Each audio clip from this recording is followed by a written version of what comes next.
would not be the same. Few people laughed. Few people cried. Most people were silent. I remembered the line from the Hindu scripture, the Bhagavad Gita. Vishnu takes on his multi-armed form and says,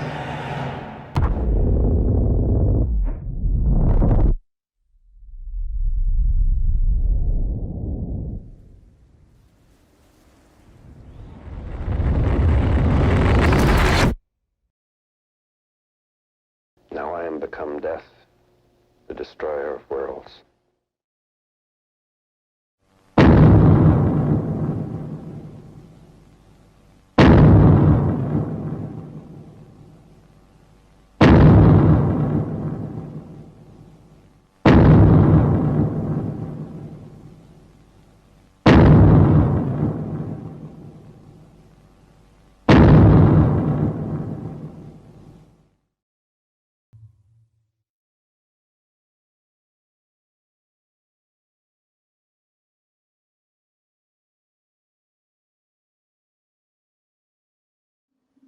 Hey guys, Robert and Ingrid here, and continuing our Godzilla marathon, we're right into the most current thing besides Godzilla versus Kong, and that was Godzilla Singular Point. And guess what? I'm taking the lead today since I didn't actually watch this one with Robert. I watched this over a period of several weeks with my usual DM that I occasionally mention on these things, who is also a kaiju fan. And I haven't seen it since it first aired, so I'm a bit rusty, but I do remember a lot of the points. So, overall, yeah. I have to say that this is really solid. It has that Godzilla flavor I like, and it's kind of a mix from a lot of different eras. You've got some elements from the Showa, you've got some from the Heisei, you've got some from the Millennium era, you even got a little bit of Shin Godzilla in there. It's just a wonderful crockpot of everything I expect Godzilla to be, and just tone and characters. And it's just like, it's the little details that really stand out to me, like them bringing out like more minor monsters here and there, and doing really cool things with them. Like, you know how we're always mourning about how Anguirus kind of gets the short end of the stick? He gets it here. He gets some pretty good stuff in here. Yeah, Anguirus is sort of our first big introduction to just how the kaiju operate in Singular Point's canon, and makes it very clear that they're basically like monsters from a different reality that can bend the laws of reality and sort of have like weird physical properties, which is something that I really liked about this as a whole for interpreting them. Definitely. The weapon that is forged from Anguirus after it's defeated by, well, this universe's version of Jet Jaguar, made by eccentric old grandpa Goro Otaki, and ends up being really important in the actual finale in a way that was both surprising and corny, but in a really satisfying way. Definitely. Also, I gotta say, is it just me, or did they give Rodan the Gamera treatment, if you know what I mean? Oh yeah, the whole time I was thinking of it. You know what? The interpretation of Rodan here feels a lot more like the Gauss. Yeah, Gauss, definitely. He's a kaiju instead of more of an individual thing, which is not bad by any stretch of the imagination. It's no. Yeah, very different, but also made him a bunch of, it's more like in swarms they're bad. Individual, not so much. But yeah, though, but yeah, I guess that with Anguirus and all that, Rodan is basically a whole bunch of swarms. They're there from the beginning, and then they wake up Anguirus and everything. And it's just like, there's just this slow progression of more and more monsters that sort of... And Godzilla changing. As we have two main characters. There's Mei Kamino, who is the scientist scout, and then Yun Arikawa, who's kind of more of a private detective of some kind, or like a self-employed detective, and both of them are kind of working on the legs of this mystery, linking together sort of like these collectively out of reality stuff. First these materials known as the red dust and archetypes, and then the sort of kaiju, and it's just like, you start seeing more and more dangerous stuff. We see a version of Hedera that shows up. Yep. We learn of some bones that can still talk, which is something we've definitely seen before. We get a new version of Kumanga. Yes. We got a new song, and we got some interesting... Well, there is a little bit of, like, confusing, timey-wimey kind of stuff, but it's nothing that's not too far out of the pale of what we've seen in Godzilla before. Like, and I'd say that the time travel stuff and sort of, like, the stuff over time at least makes a little bit more sense than what we saw in, say, Godzilla vs. Ghidorah in the Heisei era, and I found the way that they worked with that to be kind of interesting, because it's just like, on the one hand, you're trying to combat the kaiju, on the one hand, you're trying to crack this mystery of this scientist researching these supercomputers that could manipulate the laws of reality to stop a catastrophe. And you know what ends up stopping that catastrophe? Ooh. Basically, it's more or less a song, data in the form of a song transmitted to the past that's an upgrade for Jet Jaguar that allows him to nuke Godzilla, which is just so wonderfully absurd and fantastic that I can't help but. But we've heard worse, right?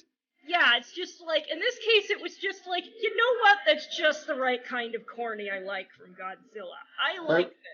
I will say this though, there was one point when I thought we were getting Titanosaurus, and it turned out it was just another form for Godzilla. That baffled me the first time I saw it. I was like, wait, what? I can see what you mean. But what did you think about how Godzilla was handled here? I mean, very much like Shin Godzilla, but at the same time, very different. Yeah, in this case, it's just sort of like, I feel like the fact that he was preceded by other monsters kind of ratcheted up the tension for the big G appearing, like, oh, it is getting progressively worse and worse, and then Godzilla showing up as the apex of the threat with the, Well, technically they're all called Godzilla. They're called Godzilla and Terrestis, Godzilla Amphibia, Godzilla Aquatius, and Godzilla Ultima. It's Godzilla Ultima is the one that's the more traditional one. But it's just like, yeah, the threat is just like ramped up, and it sort of feels like the big G is as much of a presence as he deserves to be. Like, you see the city covered in the crystal from the red dust, kind of like we previously saw, like with Space Godzilla. Yeah. And it's just like, yes, I really like this. This is really solid adaptation, and since it's like, I feel like a stew is definitely the best way to describe this, since we get to spend a little bit more time on it as a cartoon series as opposed to a one-and-done movie. Oh boy, especially after dealing with the anime movie. We've only gone through one of them. And we are very heavily debating over watching more, because it just seems like doing that would be torture. Whereas this Stinger Point is really solid, and not only that, it gives us an absolutely wonderful stinger to potentially set up a season 2. Possibly. Nothing's been announced. The corporate guys have made a Mechagodzilla. From the bones of... In other words, we're getting Kiro, but if he was made by the guys from Godzilla vs. Kong. And I am just like, I am ready for the second season of this anime. If they do it. They have not announced one yet. But now I'm really hoping that they do, because I think that what they've done here is set up something really solid. I'd give it roughly an 8.5 out of 10, personally. Oh yeah, definitely. And the animation, way better. You know, like the handling of it. I mean, there's sometimes where you have this weird blend of 2D, 3D, CGI. Personally, I thought the blend of 2D for the human stuff and the 3D for the kaiju stuff kind of helped sell me a bit more on the fact that these were otherworldly, otherly dimensional threats that just didn't necessarily mesh with our reality. It's like, yes, it was jarring a bit, but it was jarring in a way that helped serve the plot that they were trying to sell, if that makes sense. Yeah, but what do you think about how Jet Jaguar was used here? I thought it was really unique and interesting. It's definitely not what I would have expected or come up with on my own. Right, definitely. Very much a weird, interesting, you know, like an AI first that eventually gains, you know, the body and everything. It's just like, hey, I can get on board with that. By the way, you want to know who the name of Jet Jaguar was? What? Kira Buckland, a.k.a. Rina-chan. Ah! You know her, right? especially from Nier Automata and all that. Yeah. Yeah, but yeah, just there's just so much here. This felt more like an anime than even the anime movies did.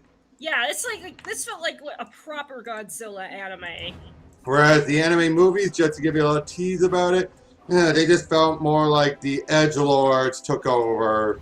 Whereas I can definitely tell that much, like with the MonsterVerse movies they've seen, the people who make Godzilla Singular Point like Godzilla for what it is. But what do you think about the idea of Godzilla being a singular point, the way it's described? You know, like a singular point in the multiverse, basically.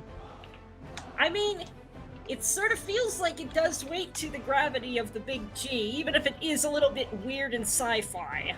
Yep, but yeah, also they kind of go with the notion of him being well, let's be honest, almost like a draconic god of destruction. I gotta say, that was very interesting. Yeah.